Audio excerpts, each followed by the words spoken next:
Let's get started. I'd like to introduce our first guest, Dr. Kirk Astroth, who's a professor and extension specialist at the Norton School and Family and Consumer Sciences at the University of Arizona. Kirk has more than 35 years working with youth development and is the author on numerous articles and award-winning curricula related to STEM, substance abuse prevention, and positive youth development. Kirk has also traveled extensively helping to develop youth programs in Mexico, Nepal, Nicaragua, Latvia, and Lithuania. Joining us from Tucson, Arizona, Dr. Kirk Astroth. Thanks, RJ. Appreciate the introduction. Well, I'm going to start off by talking a little bit about some of the research I did trying to learn more about effective youth groups, and I looked at group climate, particularly as it was influenced by the adults that ran those groups. And I did a fairly intensive research study of 5 youth groups, 3 that were led by very democratic, autonomy-oriented adult leaders, and 2 led by highly authoritarian, autocratic leaders. And I spent a year going to all of their meetings, observing things like seating arrangements. I interviewed kids, I interviewed parents, I interviewed, of course, the leaders.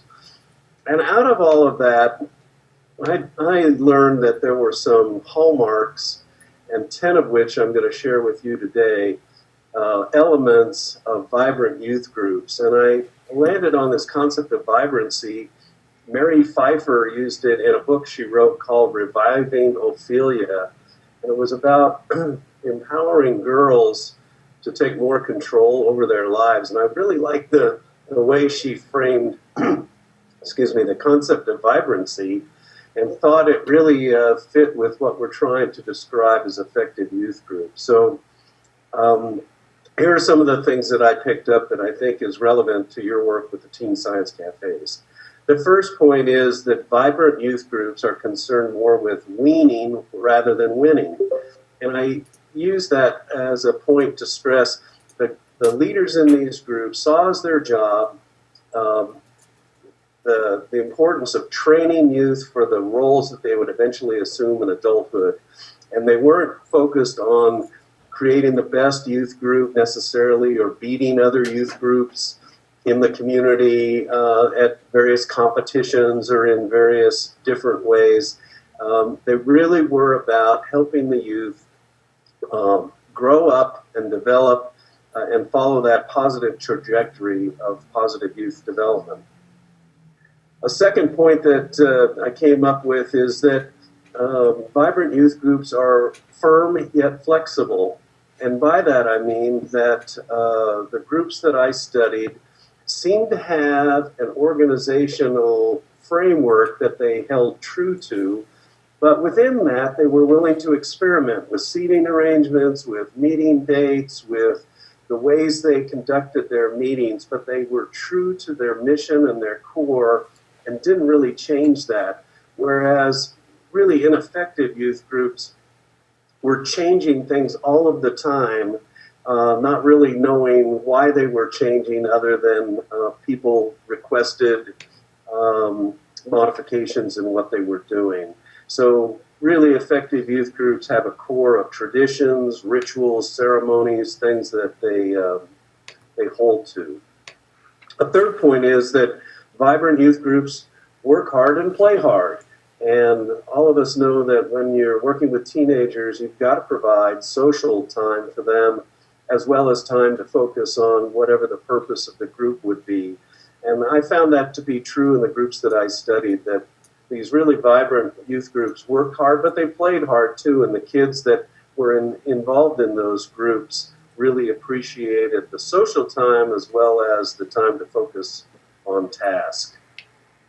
A fourth point is that vibrant youth groups understand that their role is to empower youth rather than, the phrase I used was embalm them, but I use that more as a way to mention that sometimes as adults, when we work with young people, we just remember what they were like when they joined our group. Maybe they were 10, maybe they were 12, and we forget that they actually grow up and that they're developing new skills and talents and abilities along the way. So very vibrant youth groups learn how to empower these young people and see the progression of their mental, physical, and social abilities. So they learn how to empower youth and help them do what they're qualified to do.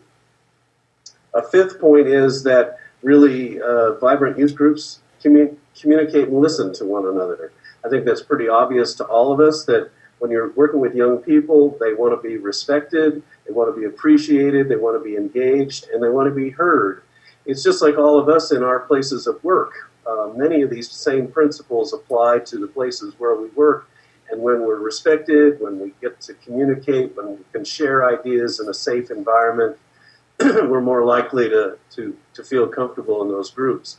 One of the kids I interviewed in the course of this research said something that's always stuck with me. And he said, the question I asked them was, what would you do to recruit another young person to join your group? And he said, I would tell them that they could come to this group and no matter what ideas they'd throw out, no one would ever say that's dumb or that's stupid. So this is the part of vibrant youth groups that the people communicate and listen.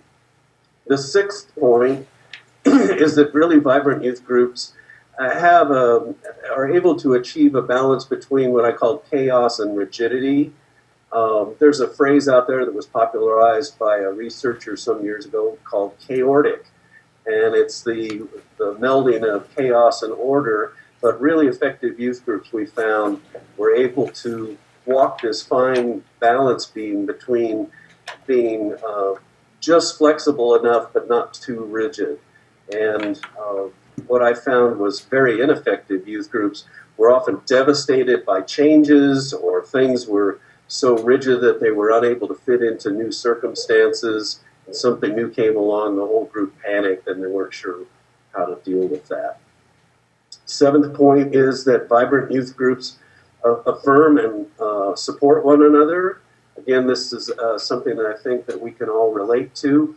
The groups that I studied celebrated their group successes. They did things to recognize individual members as well as everybody in the group for their accomplishments and the things that they did.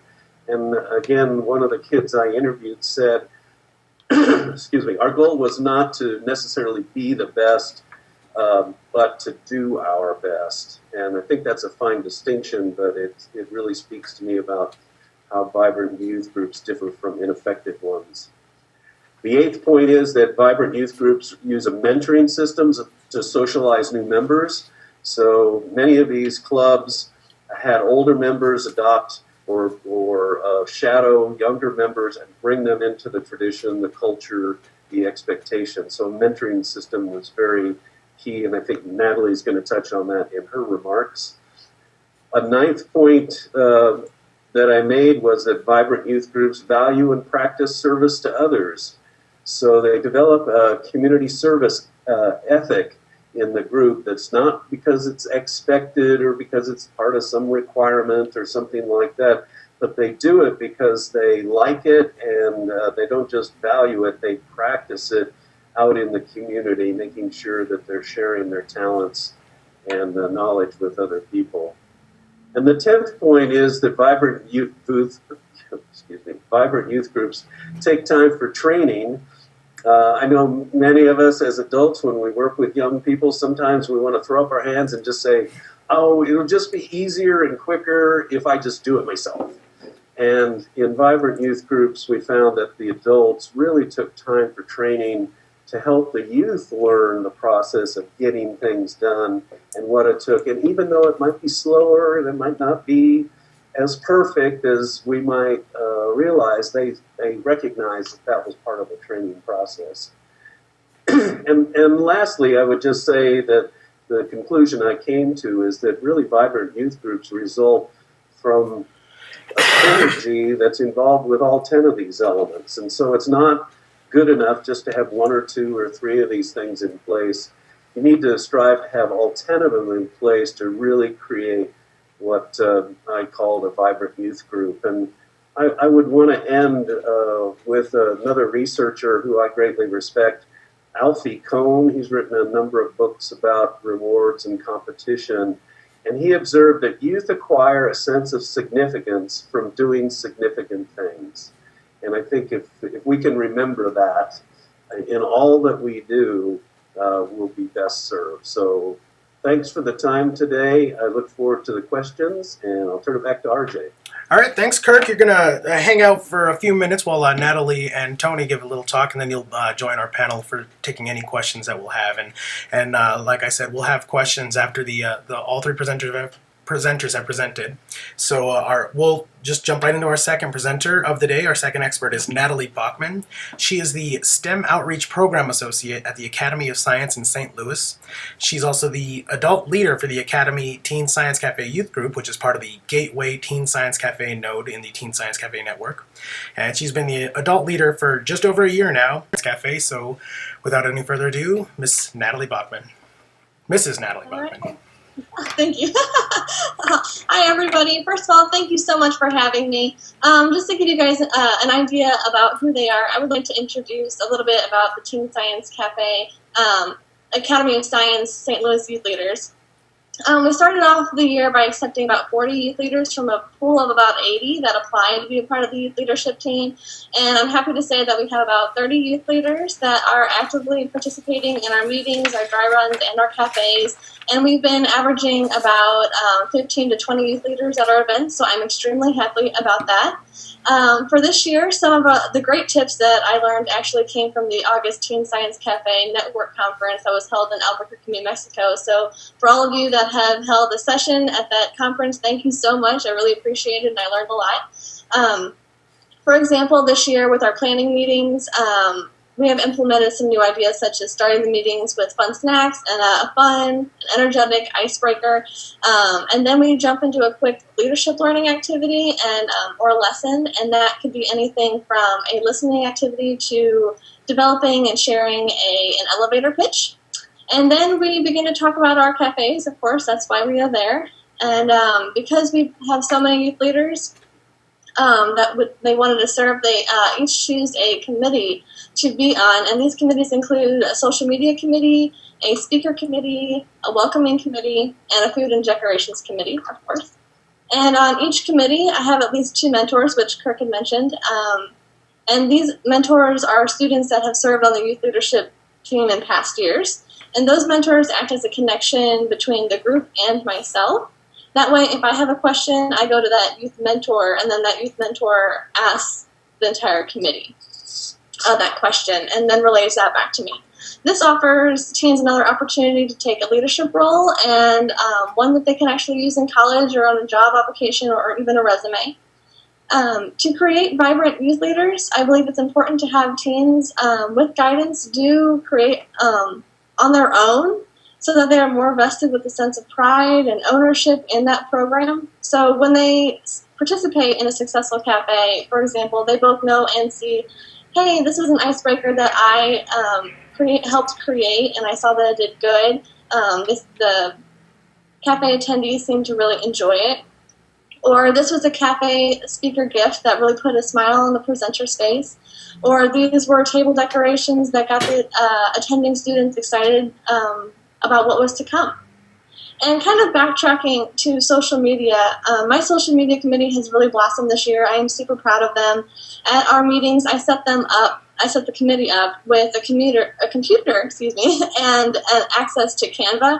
And I'll, if you're not familiar with Canva, I'll post that in the comment section. But they quickly create a Facebook post, a Instagram post, and a Twitter post, and they design all of the cool post images for each of the cafe topics. Our youth leaders also, we have an Academy Snapchat, so our youth leaders, they also post a Snapchat story of our meetings, our dry runs, and our cafes with the account that I have on my phone, and they all seem to really have fun with that. With social media, I think our individual cafe site and the respective The cafe's social media platforms provide a great opportunity for our teen leaders to build a community of youth leaders by liking and following each other's social media platforms. So maybe we can actually share some of our social media pages and accounts in the comments of this webinar. I think that would be also very helpful. And then just kind of in closing, some of the ideas and thoughts that I shared are only a part of our planning meetings, but they are thoughts on how I believe we can use planning meetings to build vibrant youth leaders, from icebreakers to the informative and light and fun leadership learning activities to breaking into their small community groups. They are communicating with one another, they're supporting one another Muted. on their own, and if they know that we Unmuted. leaders care about them as developing leaders, and we acknowledge that they are doing well and succeeding and showing leadership, then we have a vibrant, growing, and committed youth leadership program. So thank you so much for having me, and thank you for your time. Thanks, Natalie. We appreciate that. And real quick, we had a question. Could you repeat what your committees are again?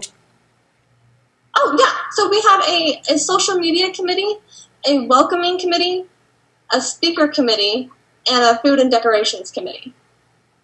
Awesome. Thank you so much. And the welcoming committee... Oh, go ahead. Okay.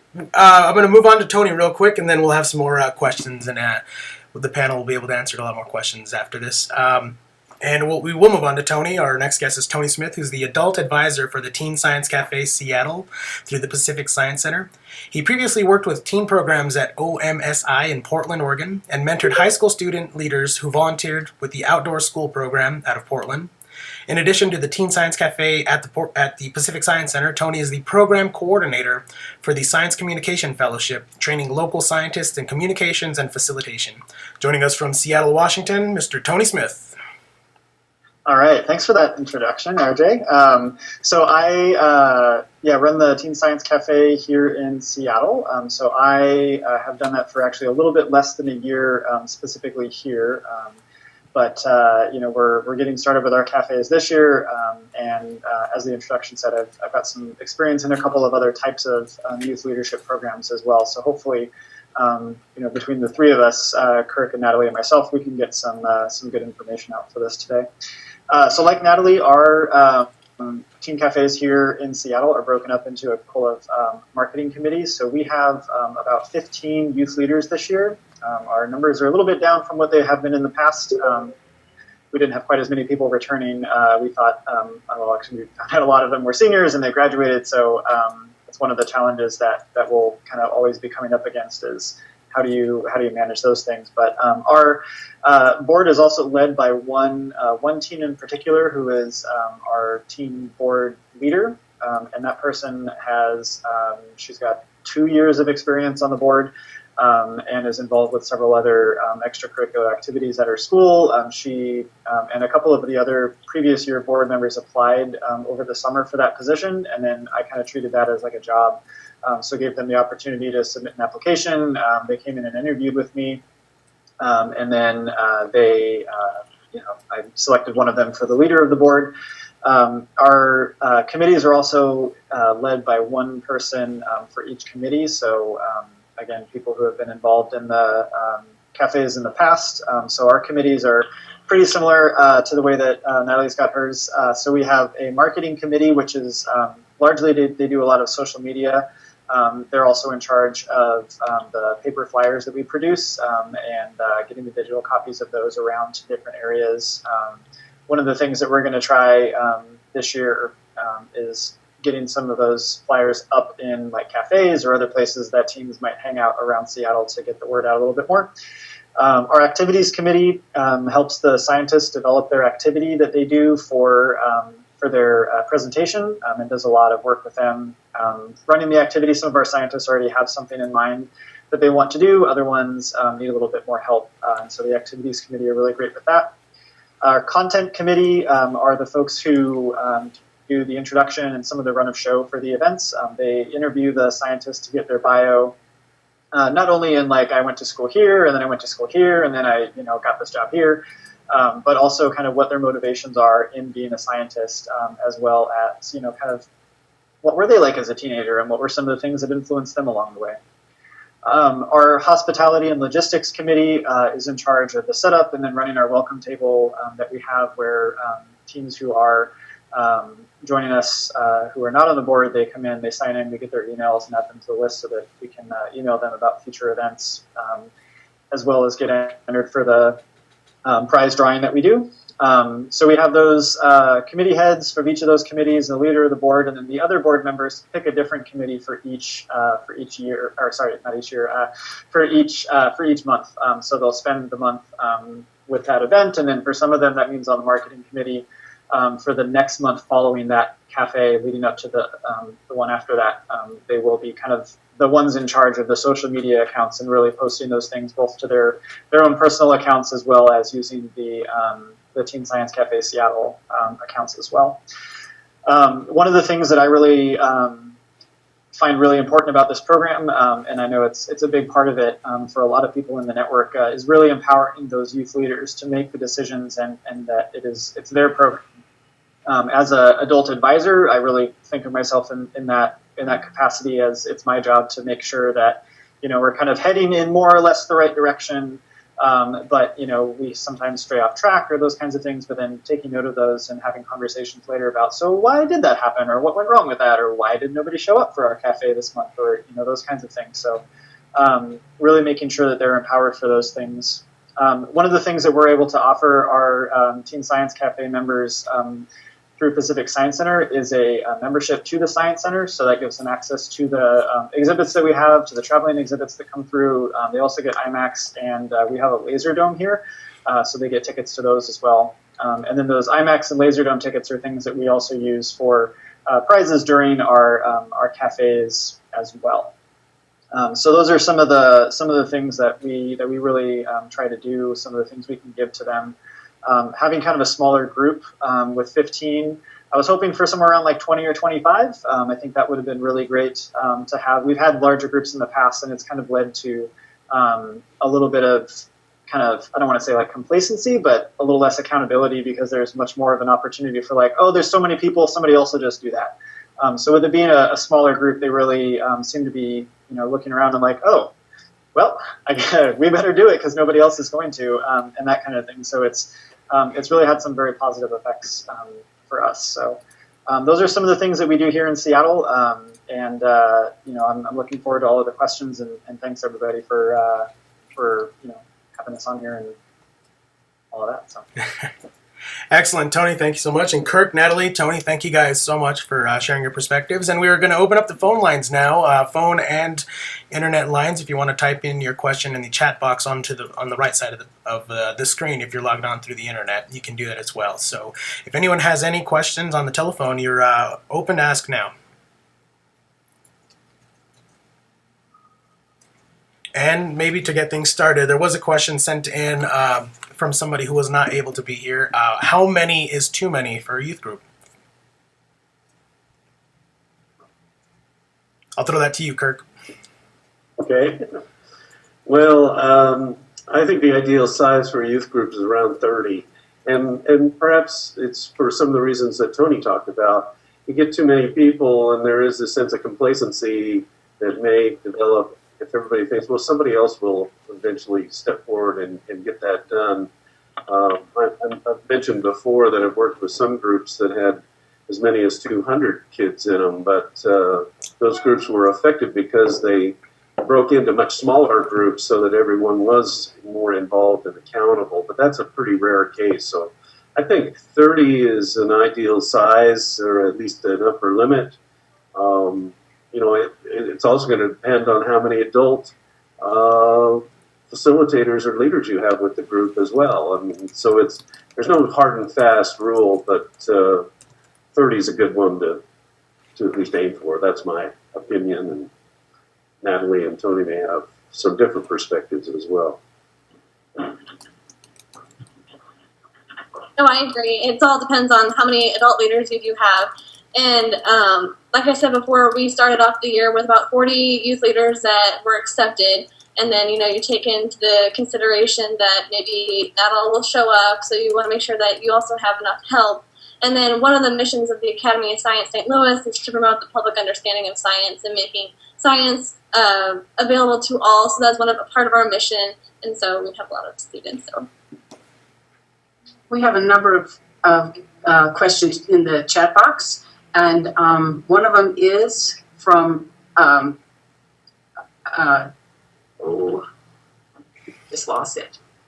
Thomas Azarella, and he asks Natalie and Tony, how much paid staff time does your organization allot to supporting your teen group?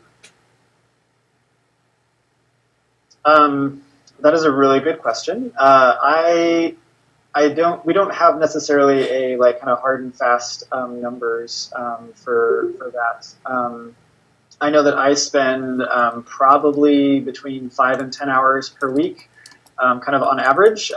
Obviously, when we have the cafes or when there's something else happening, like one of the planning meetings, there's maybe a little bit more, and then some of the weeks there's a lot less, kind of depending on what's going on. But I would say on average I'm probably around like 5 to 10 hours per week. But I also have a lot of other things that I do. I know if I had more time, I would really like to invest a little bit more with this program. But yeah.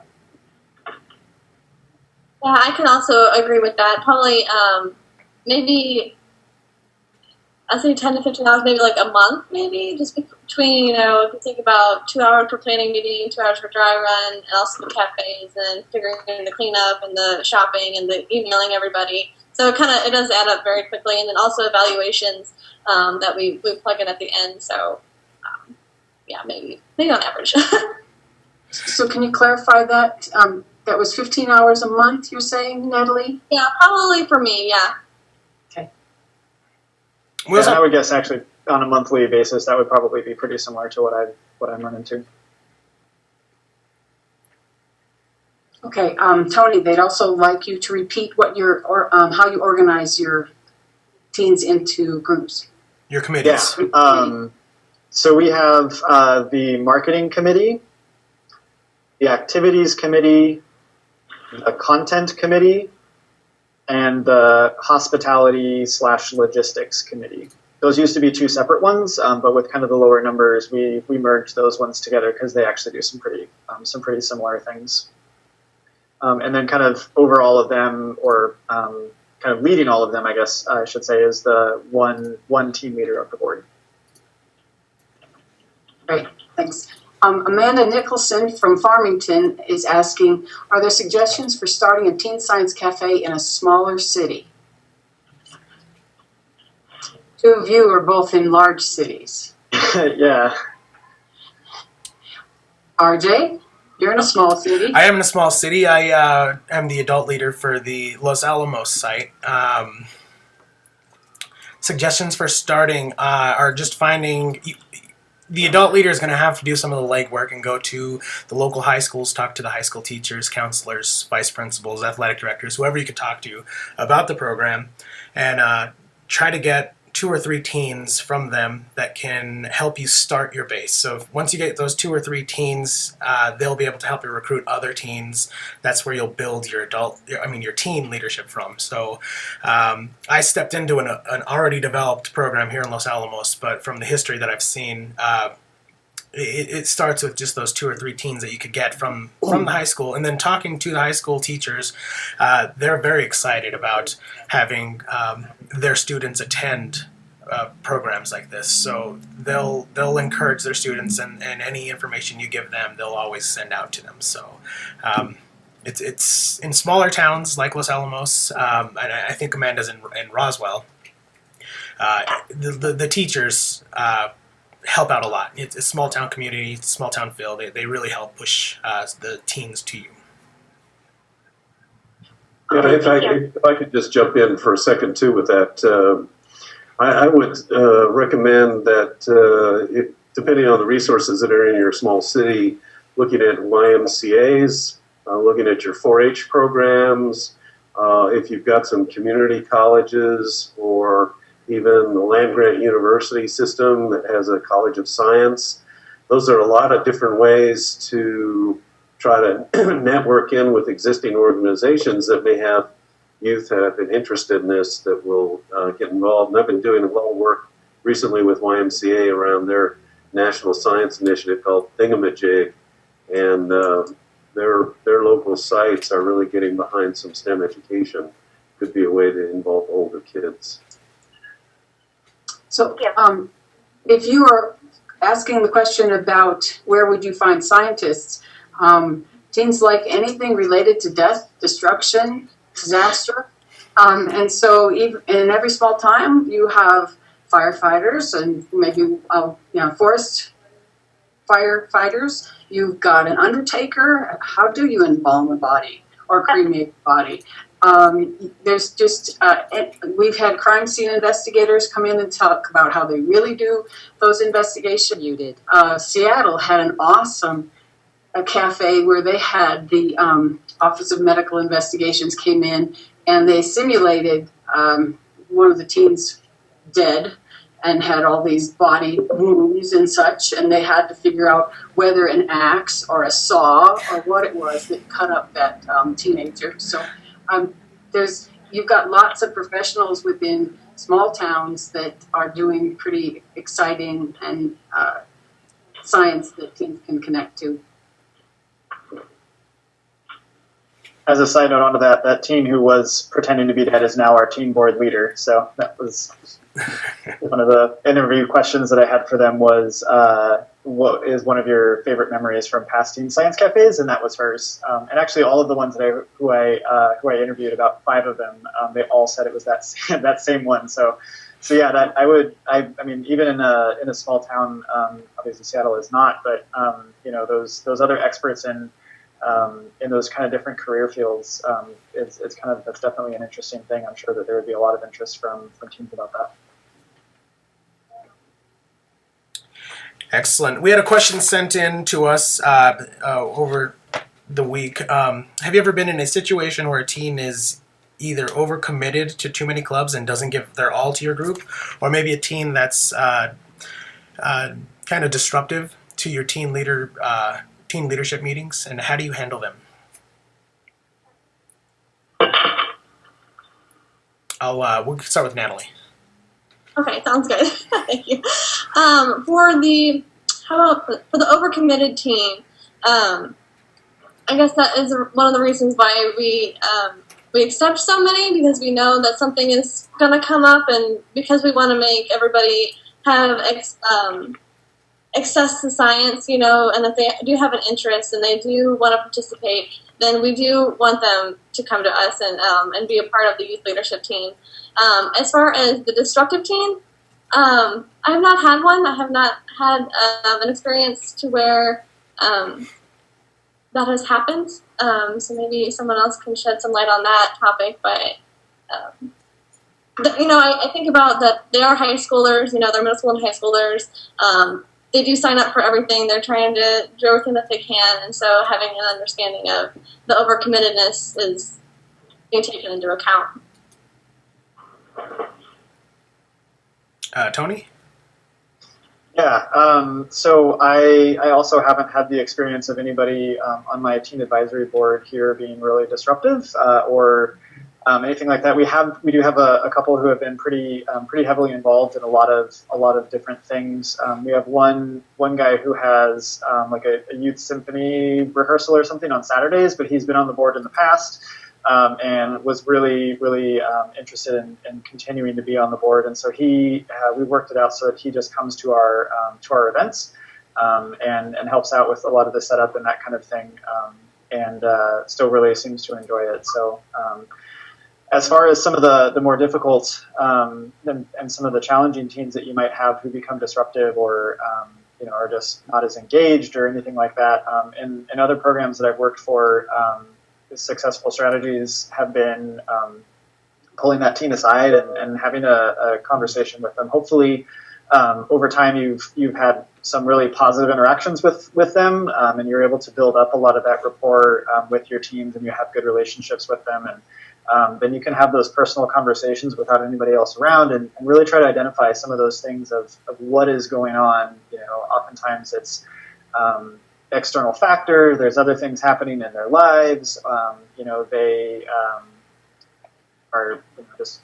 I don't know. There's all kinds of different motivations for that kind of thing. But really having those conversations, showing that you care, is really really important. And in that sense, and really like kind of at the root of all that is the rapport that you're able to build with your teams as well.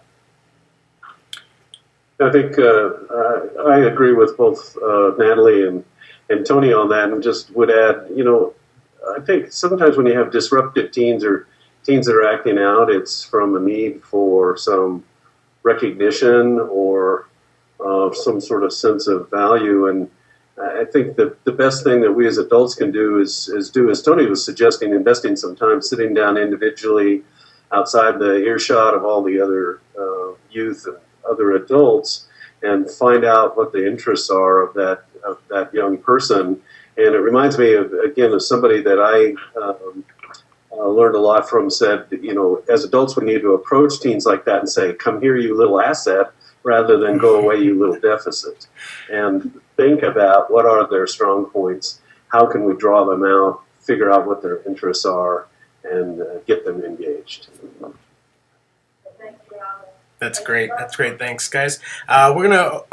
The phone lines are open, so if anyone on the phone line has a question, you could pipe in right now.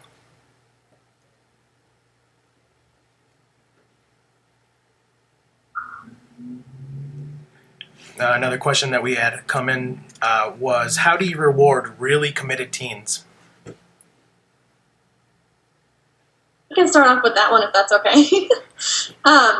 For whatever reason, my teens are really obsessed with chocolate-covered pretzels, and I've made it a point to always have them at the planning meetings, the dry runs, and the cafes themselves. And even if it is at a cafe, I make sure to set aside some that are just for my leaders as kind of a reward or incentive because they just love them, and I'm not quite sure why.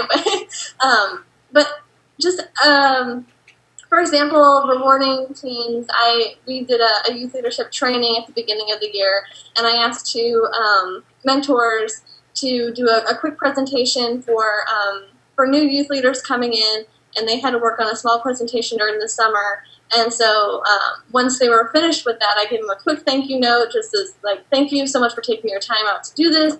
I really appreciate it, and so thank you very much. So that's how it worked. Some of the things that we've done in the past have been at the end of the year. We've had our team leader of the board has created like individual awards for each one of the members, recognizing their kind of specific skill sets of the different teams who are on the board. Some of the kind of day-to-day stuff has been really just little interactions. Hey, I really appreciated that you did that thing, or nice work with that. Like that could have been a really big problem, but this thing that you did really helped us, to save that. And those things really, they kind of go along with that building rapport as well. But just recognizing the little actions that may not seem like a huge thing to you, but like that kind of stuff coming from us as adult leaders can have a really strong effect on the teens. Another question that's come in: Have you had any issues in leading your teen program? And if so, what was the issue and how did you resolve it?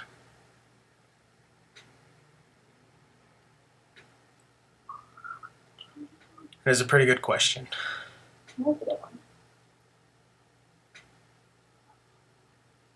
I guess probably one of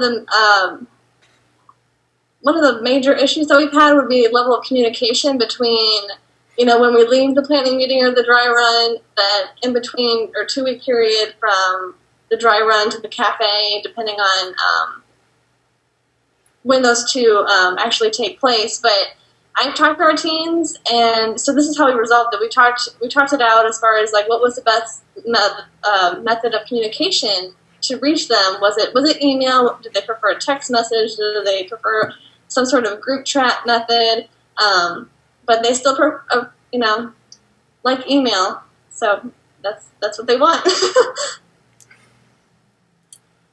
We have had.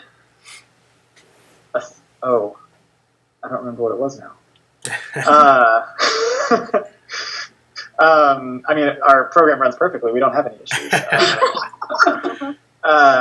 Gosh, I'm sorry. I can't remember what it was. It was one that.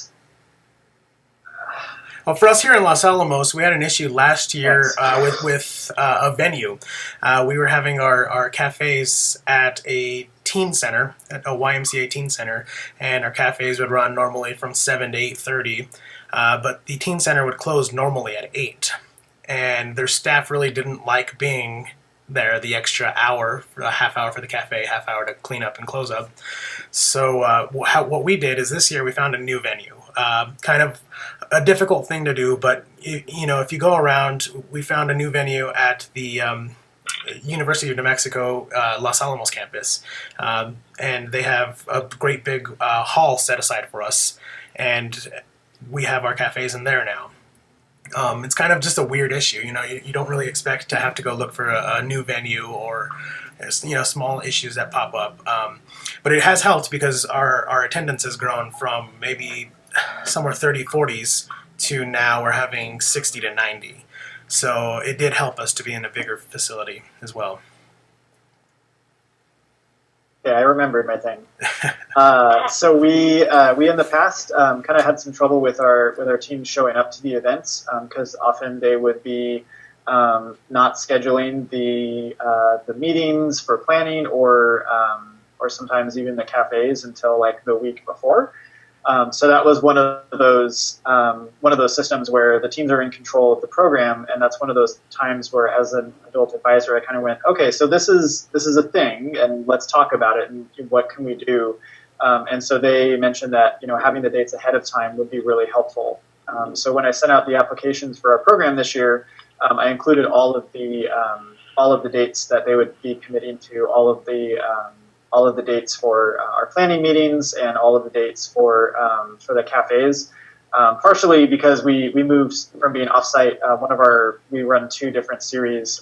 One of them we moved to onsite here at Pacific Science Center as part of kind of a larger initiative within the organization to have more stuff happening here. But so partially I needed to make sure that we would have the space for it, but also then having those dates and everything ahead of time and the times and knowing, okay, on the second Saturday, I go to the planning meeting at Pacific Science Center, or on the third Wednesday, we have our cafe or those kinds of things. So that was a really helpful thing that we had. For Natalie and Tony, how do you assign teens to your committees? I just have them choose. We have a meeting, and I put up these big, poster boards, and I write the committees on each top of them, and then they just go run and put their name on the board. And everything pretty much evens out, so it's not one is more heavier than the other. So we haven't had an issue there. Yeah, ours also choose themselves. The leaders of each of the committees, the ones who for us stay with those same committee the whole year, and then the others rotate around. They in their applications and in their recommitments to the program from last year, I asked them which one they wanted to do, and asked them for like their first and second choice, and was able to get almost all of them their first choice for what they wanted. Just happened to work out pretty well that they each wanted a different one, but they got to choose. So it's first year committee members that switch between the committees? Is that right? If that was a question for me in Seattle, yes, that's our not just the first years, but just anybody who's not a committee head. So we have 15 people total, and 4 of them are committee heads, and 1 is the leader of the board, and then all of the rest of them, whether this is their first year or whether it's their second year, they just weren't able to commit to being a committee head. Then those are the ones that move around. Okay, thank you. Can a cafe attendance be too big? Depends on how much food you have. I think it is because with us when we had our 90 attended cafe, it was kind of hard to do a hands-on with 90 teens there. So I don't know if you want to put a cap on it, but having 90 was way too many. Yeah, I think our largest was about 75, maybe 80. And we always try to ask our presenter, what are they most comfortable with? What is the space? What is the food? And then sometimes our presenters, they might have grad students that want to help. And then they kind of, they help out with the activity and monitor that. So that's how we ask them first. Another question that came in, Kirk, you might be able to answer this one. How do you get teens to take ownership of a program, of the program? Well, it goes back to one of those things I mentioned. I think you have to involve them from the very beginning in the planning so that the ideas that are being identified come from them, and it's all that upfront planning and training to get them to see that the program's there. They're so used to adults always taking over and doing things that a lot of times those teens will just hang back and they're going to feel you out and see if you're going to take over like most other adults have done.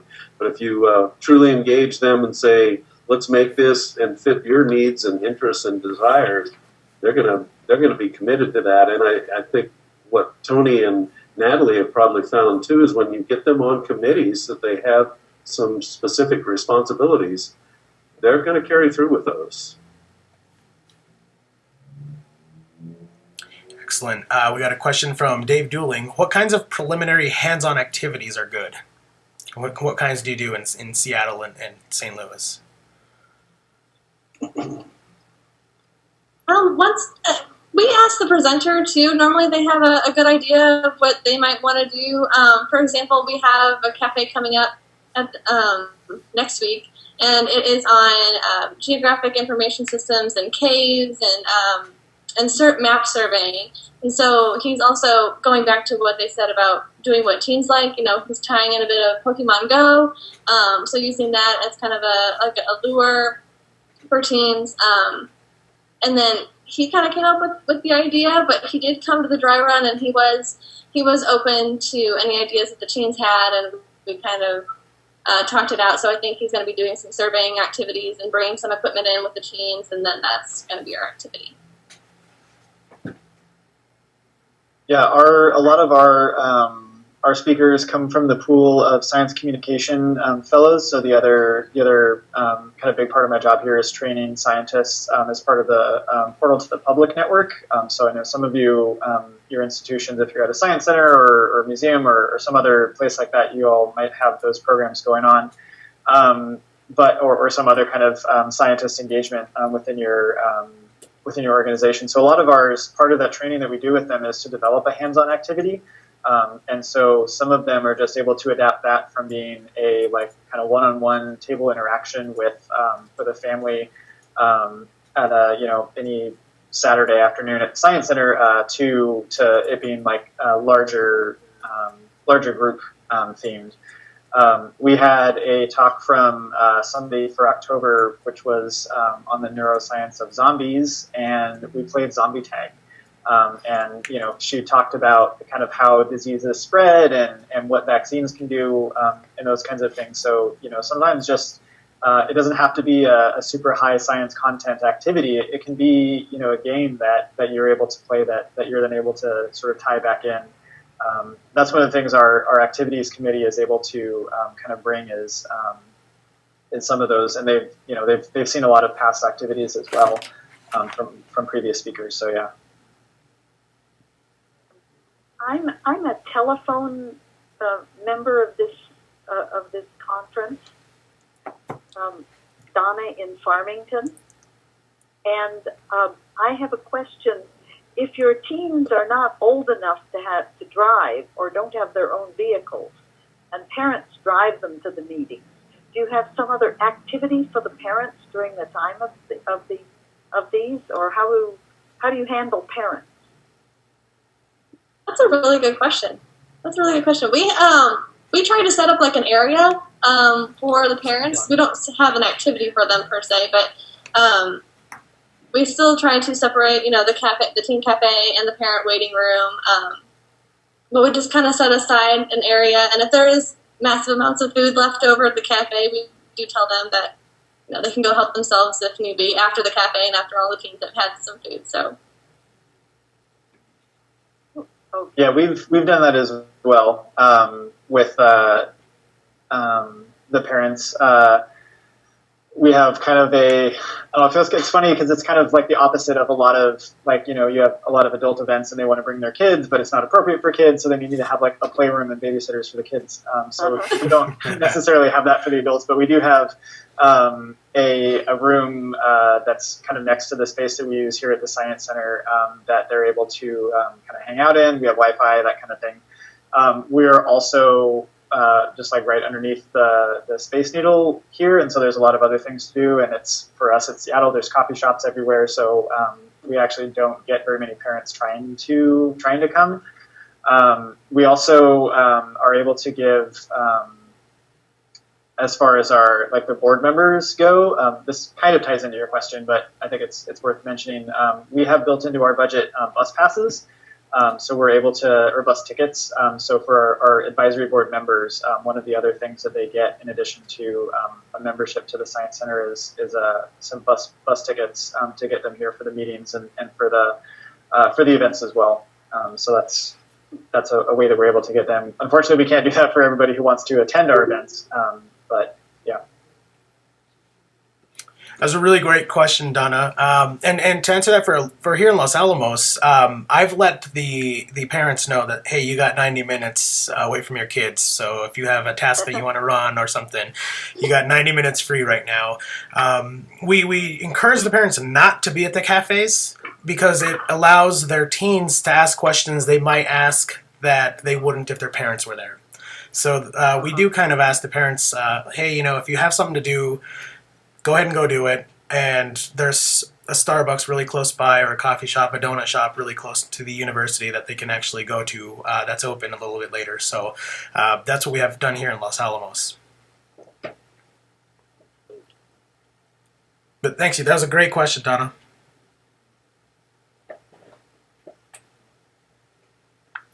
And it looks like we're nearing the end of our time here. So if anyone has any last questions. We have one more comment. We've also told parents that we will stay around until all the kids are picked up. So that does help too. If the parent's running a little bit late from tasks or something to pick them up, we will stick around. One of the adult leaders will be there throughout the entire time. Kirk, Natalie, and Tony, thank you guys for your time and putting together all this work, especially right before Thanksgiving. I hope you guys have a great holiday. Really appreciate your guys' efforts today. Thank Thanks, you. RJ. Well, thanks thank for you having so us. much. Absolutely. Today's open mic session was recorded. We did record today's session, so we will put that on our YouTube page, Teen Science Café Network. Look for that on YouTube, and also at teensciencecafe.org. Thanks everyone for joining us, and we'll be in touch. Thank you. Thank you. Good evening. Bye, thanks.